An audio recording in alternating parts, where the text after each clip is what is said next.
ಯಾರು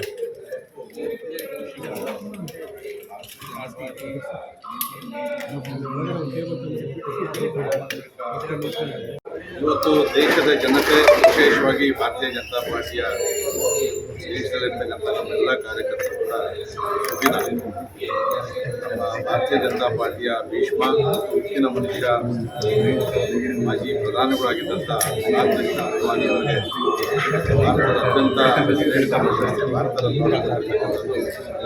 ನಿಜಕ್ಕೂ ಕೂಡ ಅತ್ಯಂತ ಸಂತೋಷದಾಯಕ ವಿಚಾರ. ಇವತ್ತು ನಮ್ಮ ಬೆಂಗಳೂರು ಉತ್ತರದ ಕಾರ್ಯಕಾರಿಣಿ ಅಂತ ಸಂದರ್ಭದಲ್ಲಿ ನಮಗೆ ವಿಷಯ ಗೊತ್ತಾಯಿತು. ಕಾರ್ಯಕರ್ತರೆಲ್ಲ ಘೋಷಣೆ ಹಾಕಿ ಸಂತೋಷವನ್ನು ಕೂಡ ಯಾಕಂದರೆ ನಾವೆಲ್ಲ ಕೂಡ ಒಂದು ಸಂದರ್ಭದಲ್ಲಿ 90ರ ದಶಕದಲ್ಲಿ ಅವ್ರ ಜೊತೆಯಲ್ಲಿ ನಾವು ಬೆಂಗಳೂರಲ್ಲೂ ಕೂಡ ರಾಮ ಜನ್ಮಭೂಮಿ ಹೋರಾಟ ಇರ್ಬೋದು, ಬೇರೆ ಬೇರೆ ಸಂದರ್ಭದಲ್ಲಿ ಅವ್ರ ಜೊತೆಯಲ್ಲಿ ಭಾರತೀಯ ಜನತಾ ಪಾರ್ಟಿಗೆ ಒಂದು ನೇತೃತ್ವವನ್ನು ಕೊಟ್ಟು ಕೇಂದ್ರದಲ್ಲಿ ಭಾರತೀಯ ಜನತಾ ಪಾರ್ಟಿ ಬರೋದಕ್ಕೆ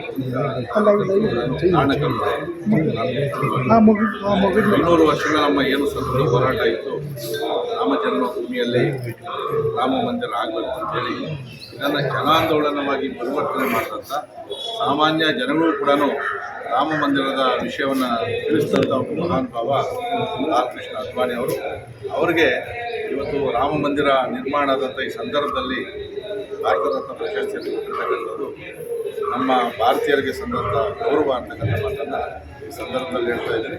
ಇವತ್ತು ವಿವಾದ ಒಬ್ಬ ವ್ಯಕ್ತಿಗೆ, ಒಬ್ಬ ಹೋರಾಟಗಾರರಿಗೆ ಭಾರತ ರತ್ನ ಪ್ರಶಸ್ತಿ ಕೊಟ್ಟಿದ್ದಾರೆ. ಭಾರತ ರತ್ನ ಕೊಟ್ಟ ಪ್ರಶಸ್ತಿ ಕೊಟ್ಟಂಥ ಏನು ಸರ್ಕಾರಕ್ಕೆ ನಾವು ಅಭಿನಂದನೆಗಳನ್ನು ಸಲ್ಲಿಸ್ತೀವಿ.